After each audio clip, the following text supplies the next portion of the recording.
Very big welcome from Kohler Bold Art to a Pecha Kucha evening with 5 leading architects from the city. It's always a pleasure to meet new people and have them share their ideas with us. And Kohler has been having Pecha Kucha nights now for about 2 years. And we're back in Chennai for the 3rd time. And we're delighted to have so many of you here join us as we celebrate the art, architecture, and creativity that lives and breathes in your city. Tonight we celebrate design and ideas, and we do so aided by the simple concept of Pecha Kucha, which really are informal and fun gatherings where creative people get together and share their ideas, share their thoughts, share their work. And the only concept is that they have to share it in the Pecha Kucha 2020 format. Kohler has a 142-year legacy of innovation that compels us to pursue fresh perspectives and ideas and pushes us to find new ways to think about technology, to think about material, to think about design and bring new meaning to life and people. With design in its DNA, Kohler has been holding arts and industry programs at the Kohler campus in the US, wherein we have designers who are invited to come in and design for us. And in keeping with the company's tradition of supporting and being involved in the arts, tonight too, we celebrate design. And we're hosting a dialogue between the 5 leading lights of your city with you. And I'm really curious to know what our panel of architects think about the theme, which is Art Imitates Life. And our first architect is young Prashant Kharche from Kharche and Associates. K&A has a diversified design portfolio encompassing varied projects and has the resources for all related disciplines of architecture and believes, Prashant of course believes in quality design techniques through computerization processes to achieve cost-effective construction. So I'd like to invite now Prashant Kharche to begin the Pecha Kucha format. I thought I'll share with you today about how architecture and engineering as an art form imitates life. All of us from time to time are inspired by various things we experience in our natural habitat. To me, all types of art is instigated by nature. The facets of nature that we see or feel around us determine how we express our life.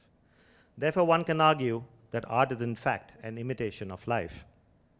Nature, as we all know, is not only a resource, but also an inspiration to create.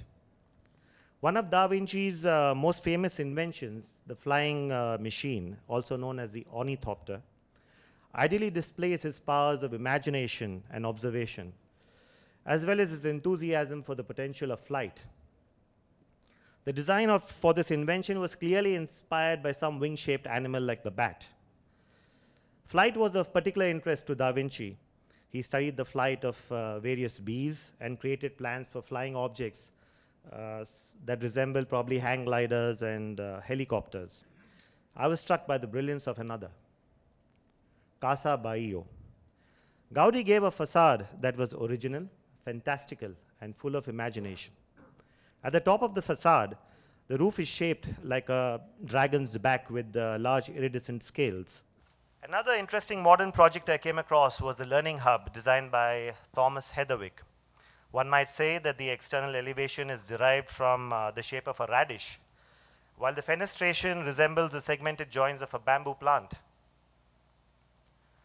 The internal plan resembles the erratic shape and arrangements of probably clouds around a pod. The interpretation of an architect's imagination can be manifold. Throughout the world, nature's designs are integrated in so many aspects of our daily life. Nature's beauty and power is ingrained right into our lives. Personally, I've been inspired by nature And I've toyed around with design concepts that reflect exactly that. For instance, on a trip to the Kruger National Park in South Africa, for some odd reason, I was fascinated by a zebra and its stripes. Nearly all species of zebra have bold black and white stripes that stand out among the more drab-looking African grazers like probably the antelope or the buffalo, especially against a plain savanna background. It was distinct enough to make this building stand out too. Another oddity that fascinates me was the algorithmic beauty of gastropods, or what we call snail shells. The staircase follows a geometric pattern of concentric twirls, while the open well forms an outer lip or aperture for the shell. In conclusion, I believe that all humans are much the same way. Though we have a body that can be seen, our interior well-being is at the heart of our growth. What we learn about life, love, and living comes from our internal taking of the world around us. Thank you for your patience. One project that I feel is special to my heart is an apartment building designed in Venus Colony. We didn't want to do a standard format of an apartment per floor. So what we did was that we created 2 apartments in the front portion of the building. The rear portion of the building had a duplex, and on the 3rd floor was a penthouse with an open terraced garden. We move on now to Kapil Chitale. He's the partner at Chitale & Son, founded by his grandfather in 1932. From the outset, the primary goal of Chitale & Son was to provide designs that fulfill the client's aspirations with aesthetically pleasing solutions that are both functionally responsive and economically efficient. And the firm has grown into an enclave of professional expertise in architecture, in landscape design, interior design, and urban planning. And Kapil is, I believe, single-minded in his quest for excellence and integrity of design. And it's his pursuit for perfection in execution that has been the guiding force behind the firm's growth to the current level of professionalism. He believes in designing within the social umbrella of climatic and cultural differences while remaining sensitive to traditional values, and of course takes advantage of green technological advances to create buildings of lasting value. So ladies and gentlemen, Kapil Chitale. The topic itself is open to many interpretations. An interesting take on this by Ernst Fischer was, I don't want life to imitate art. I want life to be art. Life itself is a visual art that connects people and spaces. Somebody once said architecture is art that can be inhabited. The Beijing National Stadium is an example of biomimicry, which is the art of imitating shapes and forms found in nature. It is the process of borrowing inspiration and systems from nature to create our own methodology. The Eden Project in England is an artificial environment of biodomes for plants akin to a greenhouse. Bubbling above the surface of a former quarry, it comprises of 8 domes of varying sizes lining the front of the foot of a cliff. These insulation bubbles are a constant state of reflection of the environment. Germany's extraordinary algae house actually incorporates living matter microalgae into its design. The algae creates a sun filter in summer, and in winter, when there's hardly any light, doesn't propagate, and the facade screens come transparent in allowing light to come through. This auditorium was designed in 1970 by my father, with the backdrop of the Tirumala Hills. The rolling hillside inspired the saddleback shell of the structure. It is meant to seat 1,000 inside and 3,000 outside. The combination of grace in its form, functionality, and its quiet simplicity holds its relevance even today. A modest beach cottage, as cottages were meant to be, that embodies its function in place and time. This is an example of an out-of-the-box process in the literal sense. The first box indicates the original house.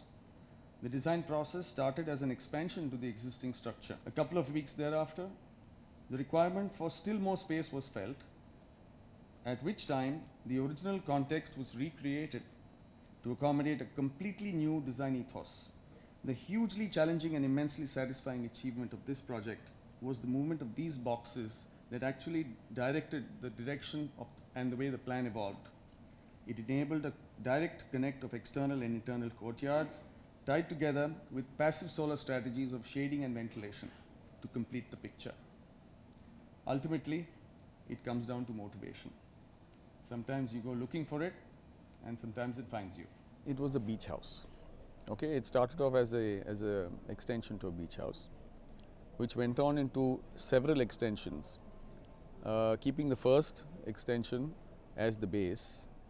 It formed a complete wrap, where the last extension had to involve elimination of the first box, and the entire philosophy of the project took a turn. And very interestingly, because otherwise one would not generally intentionally plan for something in that manner. Over here, the changes that came about directed the way the plan moved. Art reflects life, art mirrors life. I realized art in spirituality.